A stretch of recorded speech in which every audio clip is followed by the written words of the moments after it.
simple Christmas dinner. And you might notice that I'm here because this is a house, but Jacqueline isn't here because of COVID restrictions. But we've got Josh. Hello everybody. I'm Josh. To be fair, you'll probably be seeing a bit more of me from now on because I'll be doing these whilst Becca's away.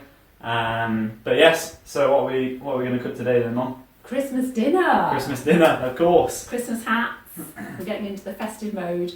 But I do have to confess that I don't often do a roast dinner. No, do I, to be honest. So, in fact, I only do one on Christmas Day. Yeah. So, we're all going to learn together, which is fine. Good. Okay? Right, so first things first, wash the hands. Wash the hands.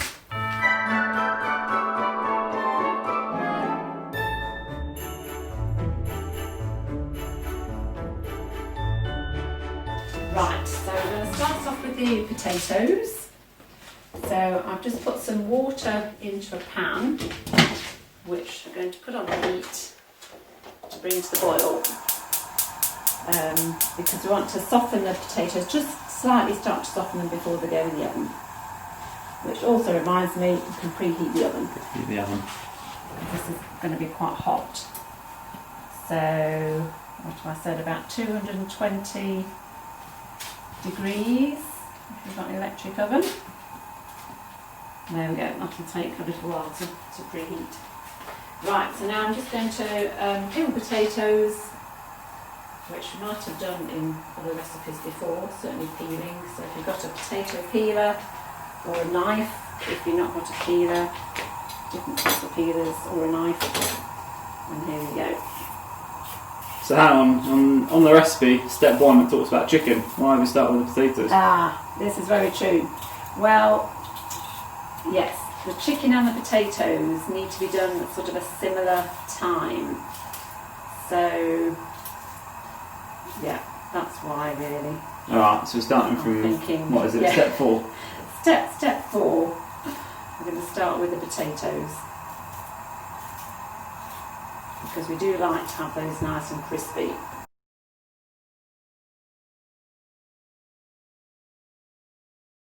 Just giving the rinse a little tap. Not sure how many we need, so I'm just going to chop them up first. And I'll peel another one. So cut them into, could be quarters, could be, this is into 6 actually. So these are quite big potatoes.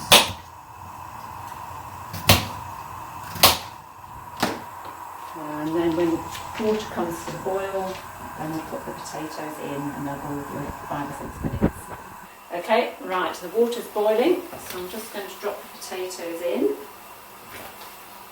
might have noticed I've got more potatoes peeled now, because Josh was a bit concerned I haven't got enough. I mean, yeah, if there's one thing you need enough of, roast potatoes really, isn't it? So I'll add a few more. There we go. Put the lid back on, bring back to the boil. And they're just going to simmer for, 5 or 6 minutes, just to start them to Soften up.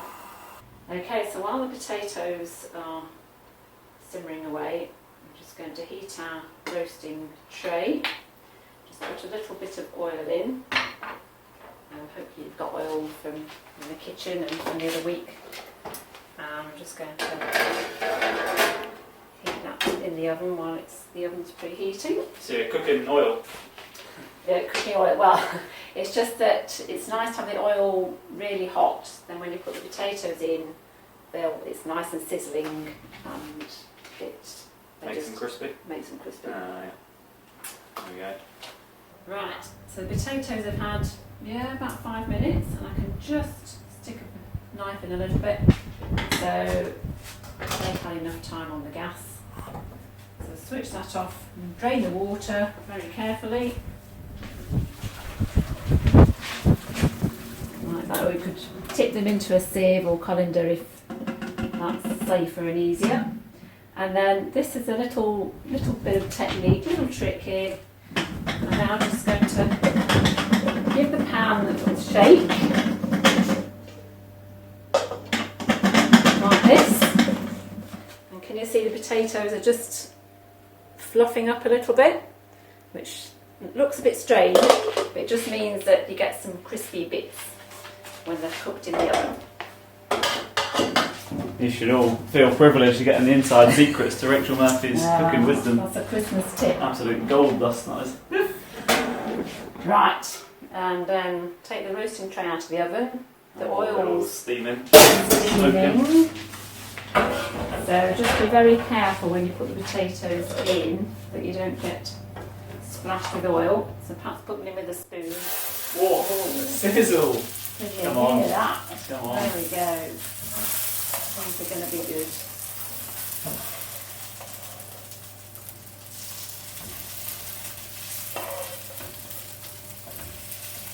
There we go. Right, let's just turn them over a bit. There we go. Right, going to put them in the oven and start cooking.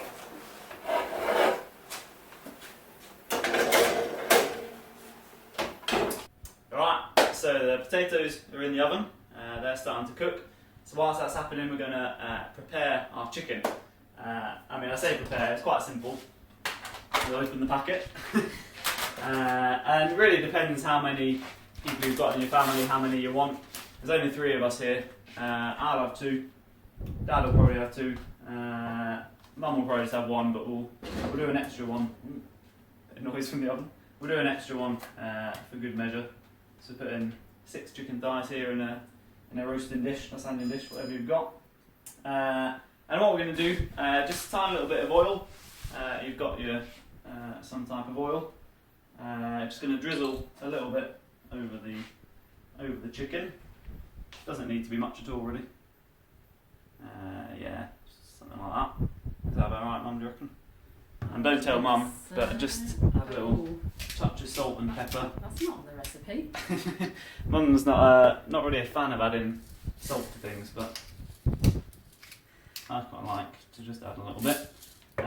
So we're just going to mix it up. Get your hands involved. Don't be scared. Get the oil on the skin a little bit, so that the skin will come out nice and crispy at the end. Maybe just a little. My hands are all chickeny now. Can you pour just a tiny bit more oil on for me? Yeah, just be careful if you've got meaty hands, not to touch anything else while they're meaty. Yeah, don't go licking your hands. Oh. Is that alright? Yeah, that's plenty. Right, there we go. Have it all nicely mixed in. And the salt, the salt will add a lovely bit of flavour on the skin, but it's up to you. No need to add a bit of salt and pepper. Just as it is will be lovely. So there we go. Our chicken's ready. Although we're probably going to leave it a little bit longer before putting it in the oven. We'll let the potatoes cook a bit more, and then maybe after the potatoes have been in for about 20 minutes, we'll chuck the chicken in. Okay, so just before the chicken goes in, let's have a look at these roasties. How long have they had? I've had about 20-25 minutes now, and can you see?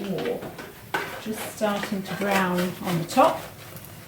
So I'm just going to turn them over. You can hear them sizzling away, hear the oil sizzling away. And they're looking good. They're going to be really good roasties. Right, while the oven's open, going to put our beautifully prepared chicken in. Which goes just below the potatoes. There we go. And so we're putting that in for 20-25 minutes? Yeah, I think so. As it is. Alright. So, while that's happening, you might have seen in the recipe that the chicken part also involves some bacon, which we're going to add when the 25 minutes is up. So let's prepare our bacon. Here we go. It's already open because we used a bit yesterday. Saturday morning breakfast. What more could you want apart from bacon? So we're gonna. Well, we've got 4 rashers here. Just put them in. All 4. I think so. Probably a rasher a person. Yeah, probably about a rasher a person. But I'm sure we'll manage 4 between us. So I'm just gonna. I might take a little bit of the fat off because there's quite a lot. If you see, there's quite a lot of fat around the side of the bacon. But then fat does bring flavour as well, so I won't take it all off. That's a big knife you've got there. Well, yeah, you don't have to use a knife this big, but I just quite like, I don't know, makes me feel like a proper chef. And then how big are we cutting it? I mean, you can, yeah, something like that. Strips. I mean, I've not actually made this recipe before, so I'm kind of just guessing, but strips a bit like that. Nice chunks of bacon.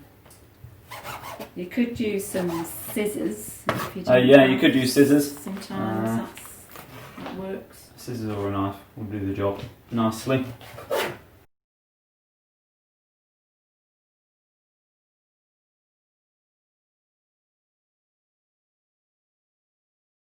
Alright, so there we are. Bacon's ready to go, but I'm not going to put that in just yet. Obviously the chicken has about 25 minutes before we put that in. But yeah, that's ready. Okay. And I guess we can carry on preparing. Yeah. I'm going to wash my hands because I've got bacon all over my hands. Good plan. And I'm just going to give you that bacon pack. Put over Thank there. you. You can of course be clearing the decks and washing up in between stages. If members of the family can get on the washing up. So yes, we might as well get the carrots ready. They will go on a bit later. But yeah, might as well prep them now. So with my potato peeler or knife, I'm just going to peel the skins off like this.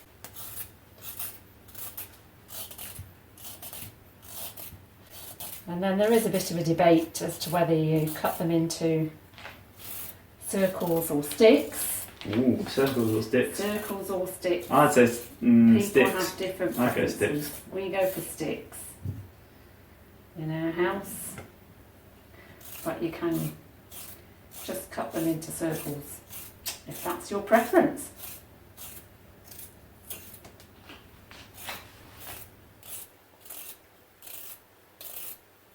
There we go, skin off. Right, pop that in your food waste. And then with a knife, just chop the ends off.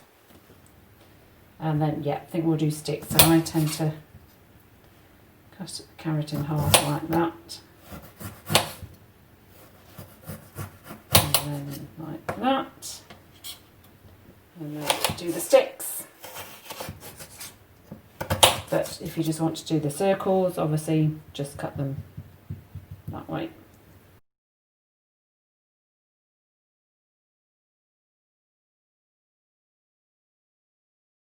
I'll give us a demonstration of circles as well. Circles, okay. We'll have a mixture. Here we go. Actually, circles is a lot quicker. Yeah, it's quite simple. So the third carrot, what's the third carrot going to be then? Triangles. Tell you what, do half of it sticks. So we'll finish off with circles. There we go, so we can keep them to one side and they can go into a pan of boiling water a bit later. Right, okay, here's a pan for the carrots. So while the chicken and potatoes are in the oven, you put some water in the pan and bring that to boil. Put the carrots in. Ooh. There we go. Put the lid on. Make the water boil more quickly. Carrot water's boiling, so just pop the carrots in carefully. Make sure water doesn't spit up at you. Pop the lid back on. And then when it comes back to the boil, just turn it down to simmer for about 10 or 15 minutes. Alright, so the carrots have had about 5 minutes so far. Yeah. And obviously in the recipe we've got peas as well. Now obviously you could do a separate pan for the peas and everything, but actually it seems like a bit of a faff because we've got carrots boiling in water here. So what we're going to do is we're going to add our frozen peas to the pan, so it's got the carrots in with the boiling water. How much are we going to do? Just, It's just enough. Maybe kind of a handful of peas per person. It's frozen into chunks a bit, so just going to pour a few in. Right. There we go. A good handful of peas a person, I think. That's a bit more. Alright, so that's going to have about 5 minutes more as the peas cook in with the carrots. So we're going to carry on. The potatoes looking great, chicken's coming along nicely. So, not long to go. Last thing to do is the Yorkshires. So we've got good old Aunt Bessie's Yorkshires here. So, nice and simple. Let's open the back, put them on a tray, get a little tray, something to go in the oven. How many Yorkshires are we going to want? How many are you going to eat, Mum? 2. Oh, 2 I reckon. Dad? Yeah, 2. 2. Alright, okay. So we're going to put 6 Yorkshires in. Obviously, we've already got 2 things in the oven. And I don't know about your oven, but we haven't got space for more. So we're going to have to take something out, but that's fine because the potatoes are done. I'm going to turn the oven up slightly as well because the Yorkshires cook at 200 degrees. So we're going to pop that up to 200. Alright, okay. So, yeah, there can't be long left on the veg. So I'm going to bring the potatoes out. Oh, steaming. Look at these potatoes, they're looking very good. Look at them. Lovely jubbly. Let's see how the chicken's doing. Oh, they look amazing. Chicken's also looking lovely. Chicken's looking very good. Do you So, want anything to stick into it? yeah, if you want to. Alright, Mum's going to give the chicken a test, see how it's doing. What are we looking for? Just to make sure it's white inside, no pink. And any No juices pink. are clear. Yeah, I think that looks great. Alright, nice crunchy skin. So just going to move the chicken down for now, just down to the bottom shelf, and we're going to put the Yorkshires in. Wow. So they just need 5 minutes, so we're kind of coming to the end now. So they're in, and 5 minutes, and it'll be ready. And gravy. Gravy! Gravy, another thing to order. Essential of the roast dinner. Okay, so in your bags you'll have gravy granules. These are chicken granules. You might have chicken ones or beef ones in your bag. Okay, and we're making about half a pint or so, so I'm going to put 4 heaped teaspoons granules in, and then you add boiling water. But instead of boiling the kettle, I'm going to use the water from the veg, as that's got nutrients in. That's better than water from the kettle. And the veg is just about cooked, I think. So just stick a knife in the carrots just to see if they're getting soft. No pink. No. No pink. Yeah, I think they're just about good to go. So what I'm going to do is switch that off and tip the water. I've got a spout on the saucepan, so the water's just coming through gradually, which I'm tipping into the gravy granules. Give it a good stir so you don't get any lumps. There we go, that's looking nice and smooth. Just add as much or a little as water, depending on how thick you want the gravy. There we go, I think that's fine. And then just drain the rest of the water. There we go. Serve them from the pan. Okay, that must be nearly everything ready. 5 minutes, the Yorkshires are ready. So in we go, they're going to be coming out. Oh wow. Oh wow, yeah, do you know what, they're slightly burnt actually, but they'll be alright, they'll be fine. So, get them out there, and the chicken's done as well. So we'll bring the chicken out, Look at that. Lovely. Oh, So here we go. I'm really hungry. So we've got our chicken, potatoes, Yorkshires, veg, gravy. Happy days. All ready to serve. What we've got to do is serve and eat. And have a happy Christmas. Yes, happy Christmas everybody. Hello everybody, Becca here. I have just been editing this video you're watching. You can see I've just taken my screen glasses off. And I suddenly thought, hang on, most of us have eaten this meal before. When did we last eat it? And then I remembered it was at last year's Christmas event. So I thought, to get us all in the Christmas spirit, I would end this video by showing you some of the throwback photos from last year's event. Enjoy!